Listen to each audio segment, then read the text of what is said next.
আধা ঘন্টা মোবাইলটা না ব্যবহার করলে ক্ষতিটা কি?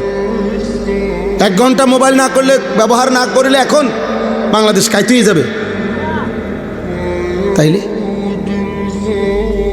কিছুটা সময় যতক্ষণ পর্যন্ত এই বড় মোবাইল থেকে নিজেকে আলাদা না করা হবে, যার মধ্যে আমাদের সারা পৃথিবী বিখ্যাত শেখুল ইসলাম আল্লামা তাকি উসমানী দামাত বারাকাতুহুম তিনি ফতুয়া দিয়েছেন, এই বড় মোবাইল দ্বারা যে গুনাহ থেকে মোটেই বাঁচতে পারে না, তার জন্য এই বড় মোবাইল ব্যবহার করার কোনো অনুমতি নেই।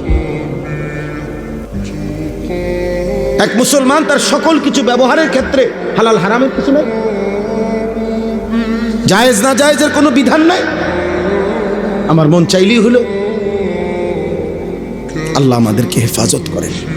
আমরা স্বপ্ন দেখছি, এই শক্ত কথা, এই কঠোর, এই ধমক, এর বিনিময়ে উদ্দেশ্য ঝগড়া করা না।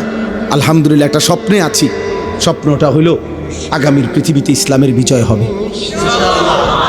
আগামীর পৃথিবীতে কালেমার পতাকা উড়বে। ষড়যন্ত্র যেমন খুব গভীর, ইনশাআল্লাহ ইমানের বিজয়ও খুব কাছে।